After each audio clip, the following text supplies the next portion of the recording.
जय हिंद दोस्तों, MD2 reader publication पर आप सभी का एक बार फिर से स्वागत है। आज मैं लेकर आया हूँ इंडियन ज्योग्राफी से चैप्टर नंबर 14, जिसमें हम करेंगे मेजर क्रॉप्स ऑफ इंडिया। इसके हम पार्ट 1 में कर चुके हैं। लगभग क्रॉप्स के प्रकार के बारे में हम जान चुके हैं। खरीफ की फसलें हैं, जैद की क्रॉप्स हैं और साथ में हमारे जो रबी की क्रॉप्स हैं उन सब के बारे में हम जान चुके हैं। साथ में गेहूं की फसलें, चावल की खेती के बारे में हम जान चुके हैं। आज हम इसके पार्ट 2 करेंगे। होप आप सभी को ये वीडियो काफ़ी पसंद आएगी। MD2 रीडर पब्लिकेशन को सब्सक्राइब करना ना भूलें। साथ में मेरी इंडियन ज्योग्राफी की जो प्लेलिस्ट है उसका लिंक डिस्क्रिप्शन में दिया गया है, आप वो भी देख सकते हैं। और हमारा एक नया चैनल है, Telegram channel MD2 reader publication के नाम से, आप उसको भी ज्वाइन कर सकते हैं। चलिए तो आज हम शुरू करते हैं इसका पार्ट 2। पार्ट 1 में हम मेज़ तक पढ़ चुके थे, मेज़ की खेती कैसे होती है। पार्ट 2 में हम पल्सेस के बारे में पढ़ेंगे, दालों के बारे में पढ़ेंगे। तो दाल जो है हमारी पल्सेस, वो टेम्परेचर की नीड होती है, उनको 20 से 27 डिग्री सेल्सियस का तापमान चाहिए होता है ग्रोथ करने के लिए। रेनफॉल लगभग 25 से 60 सेंटीमीटर, जो हमारी वर्षा है, वर्षा का लगभग 25 से 60 सेंटीमीटर चाहिए होता है उनको वर्ष भर में पूरे, तभी वो फसलें ग्रो कर पाती हैं। सोयल टाइप जो है सैंडी लूमी सोयल है। सैंडी लूमी सोयल होती है, एक प्रकार से मिक्सर होता है सोयल का। और सैंडी मतलब रेतीली। और कुछ जो स्टेट्स हैं भारत के अंदर जिसमें पल्सेस सबसे ज़्यादा होती है वो है मध्य प्रदेश, राजस्थान, महाराष्ट्र, उत्तर प्रदेश और कर्नाटक। सबसे ज़्यादा मध्य प्रदेश के अंदर दालों की खेती होती है। इंडिया जो है पूरे वर्ल्ड के अंदर सबसे बड़ा प्रोड्यूसर है, साथ में कंज्यूमर भी है। प्रोड्यूसर होता है कि किसी भी चीज़ को प्रोड्यूस करना, और जबकि कंज्यूमर मतलब कि उसको उपभोग करना। कंज्यूम करते हैं, बनाता भी इंडिया है और खाता भी इंडिया है। सबसे वर्ल्ड का सबसे लार्जेस्ट है और सबसे ज़्यादा फसल पल्सेस की यहीं पर होती है।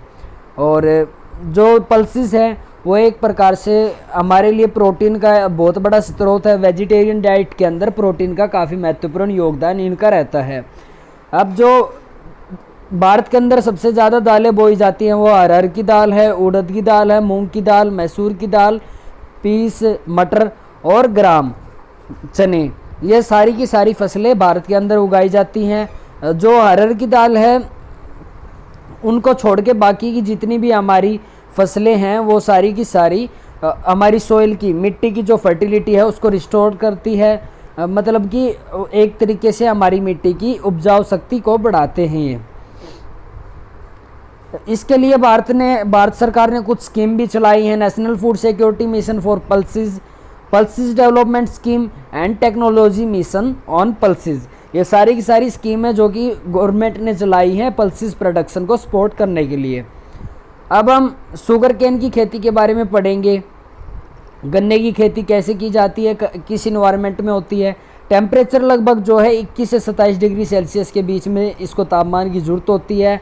क्लाइमेट जो है हॉट और ह्यूमिड क्लाइमेट होना चाहिए। हॉट का मतलब होता है गर्म, और ह्यूमिड मतलब जिस मिट्टी के अंदर खाद की दो प्रकार का होता है, एक ह्यूमस, एक ह्यूमिड। ह्यूमिड का मतलब होता है कि नमी वाला क्षेत्र, तो यहाँ पर नमी वाले क्षेत्र की जरूरत होती है।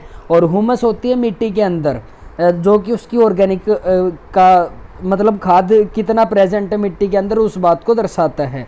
रेनफॉल यहाँ पर लगभग 75 से 100 सेंटीमीटर के बीच में रेनफॉल की जरूरत होती है वर्ष भर में। और सोयल टाइप जो है डीप रिच लूमी सोयल है। लूमी सोयल मैं बता चुका हूँ, एक प्रकार से मिक्सर है मिट्टी का। और साथ में जो टॉप प्रोड्यूसिंग स्टेट है भारत के अंदर वो है उत्तर प्रदेश। सबसे ज़्यादा उत्तर प्रदेश के अंदर शुगर केन की खेती होती है। महाराष्ट्र, कर्नाटक, तमिलनाडु और बिहार, ये इन सब राज्यों में शुगर केन गन्ने की खेती होती है। जो भारत है वो दूसरे नंबर पर गन्ने की खेती करता है पूरे विश्व में, जबकि ब्राज़ील पहले नंबर पर है। और इसमें जो मैनुअल लेबर है, मतलब इंसान को, व्यक्ति को खुद से लेबर करनी पड़ती है, मशीनों का काफ़ी कम प्रयोग होता है इनके अंदर। पूरे प्रोसीजर के अंदर बोने से लेकर हार्वेस्टिंग तक, हार्वेस्टिंग होता है किसी भी फसल की कटाई करना, उस वक्त तक इसके अंदर काफ़ी ज़्यादा मात्रा में जो मनुष्य की लेबर है उसकी काफ़ी ज़्यादा ज़रूरत पड़ती है, मशीनों का काफ़ी कम प्रयोग होता है इसके अंदर। और साथ में जो शुगर केन है उससे हम चीनी मिलती है, गुड़ भी उससे बनाया जाता है, जगैरी और खांड जिसको हम बोलते हैं उसका भी, और मोलासिस होता है एक प्रकार से स्वीटनर, गुड़ की तरह होता है ये बिल्कुल। और भारत सरकार ने भी इसके लिए कुछ स्कीम चलाई हैं ताकि शुगर केन की खेती को बढ़ावा दिया जाए, जैसे scheme for extending financial assistant to sugar undertaking, इसको हमने सेफेसू का नाम दिया है। National policy on biofuels are two of government initiative, ये 2 स्कीम है जो कि भारत ने चलाई हैं शुगर केन प्रोडक्शन को सपोर्ट करने के लिए। अब हम ऑयल सीड्स की बात करेंगे। तेल जिनसे हमें मिलता है, जिन बीजों से तेल मिलता है, जैसे कि सरसों का तेल है, mustard oil, groundnut oil है, तिल का ऑयल है। तो इन सब के लिए टेम्परेचर लगभग 15 से 30 डिग्री सेल्सियस का तापमान होना चाहिए। रेनफॉल लगभग 30 से 75 सेंटीमीटर रेनफॉल की जरूरत यहाँ पर पड़ती है।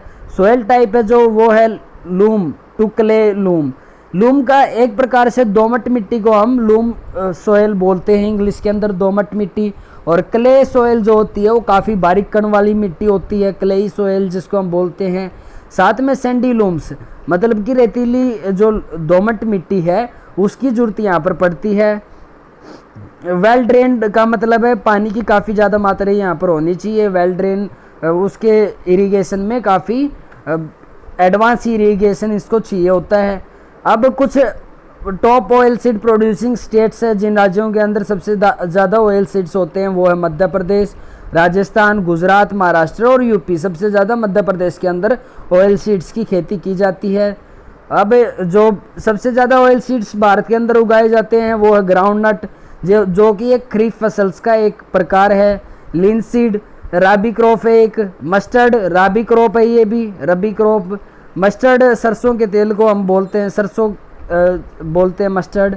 और सीसमम ये भी खरीफ क्रॉप का होता है नॉर्थ के अंदर, और rabi crop in South India. Castor seed जो कि राबी और ये साथ में हमारी खरीफ दोनों फसलों के अंदर आती है। अब हम जूट के बारे में पढ़ेंगे। जूट का टेम्परेचर लगभग 25 से 35 डिग्री सेल्सियस के बीच में चाहिए होता है जूट को, और रेनफॉल लगभग 150 से 250 सेंटीमीटर वर्ष भर में होना चाहिए। सोयल टाइप जो है, soil type well drained alluvial soil होनी चाहिए। एलुवियल सोयल जो है हमारी जलोढ़ मिट्टी है, मोस्टली गंगा और ब्रह्मपुत्र के डेल्टा में या फिर उसके द्वारा बहाकर लाई गई मिट्टी को हम जलोढ़ मिट्टी के नाम से जानते हैं।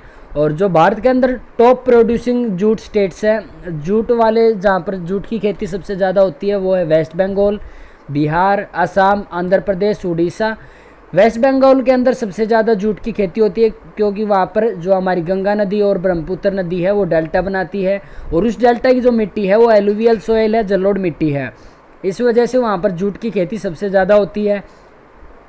भारत जो है पूरे विश्व में सबसे बड़ा जूट का प्रोड्यूसर है।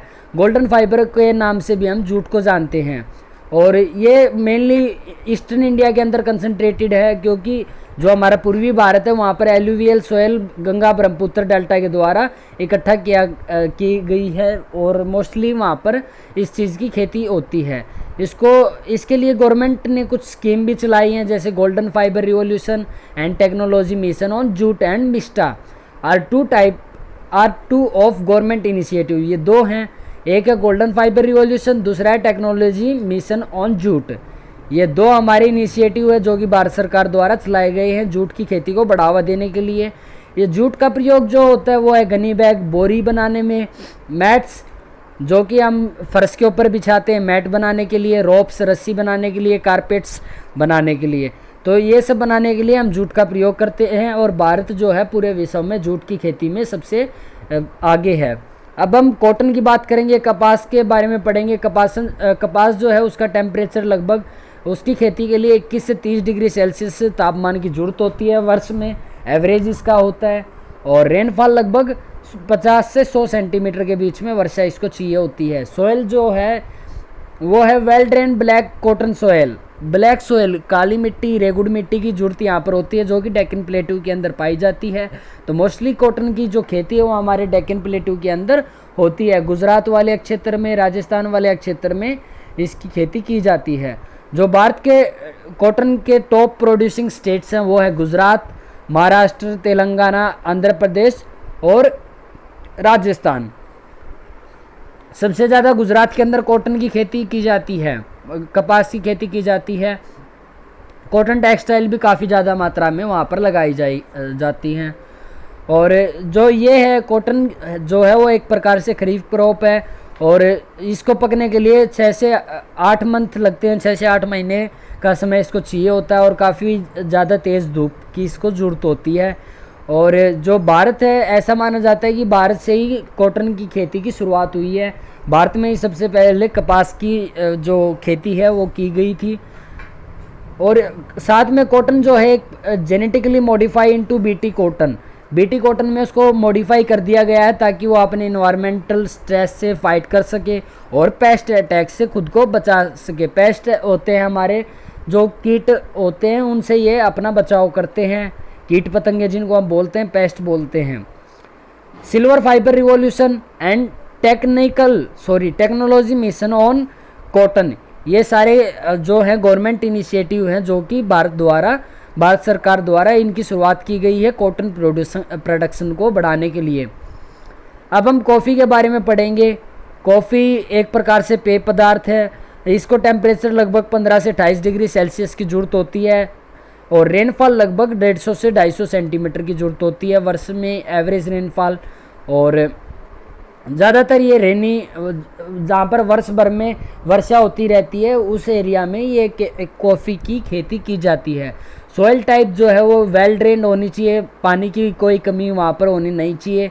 डीप फर्टाइल लूमी सॉइल की जरूरत वहाँ पर पड़ती है। दोमट मिट्टी के अंदर हमारी कॉफ़ी की खेती की जाती है। भारत है पूरे विश्व में 7वें नंबर पर कॉफ़ी का प्रोड्यूसर है। कॉफ़ी की फसल यहाँ पर सबसे ज़्यादा की जाती है और 7वें नंबर पर स्थान है पूरे विश्व में खेती करने में।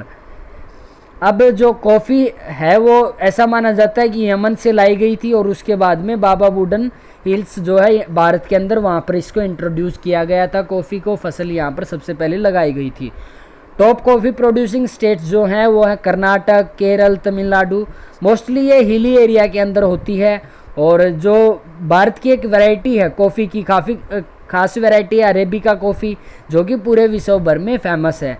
अब टी के बारे में हम पढ़ेंगे। चाय की खेती, एवरेज रेनफॉल लगभग 150 से 300 सेंटीमीटर होना यहाँ पर ज़रूरी है। Temperature between 20 to 30 degree Celsius का एवरेज तापमान यहाँ पर चाहिए होता है। और जो सोइल टाइप है वो है deep and fertile soil, well drained soil होनी चाहिए, फर्टाइल होनी चाहिए, काफ़ी उपजाऊ मिट्टी की ज़रूरत होती है।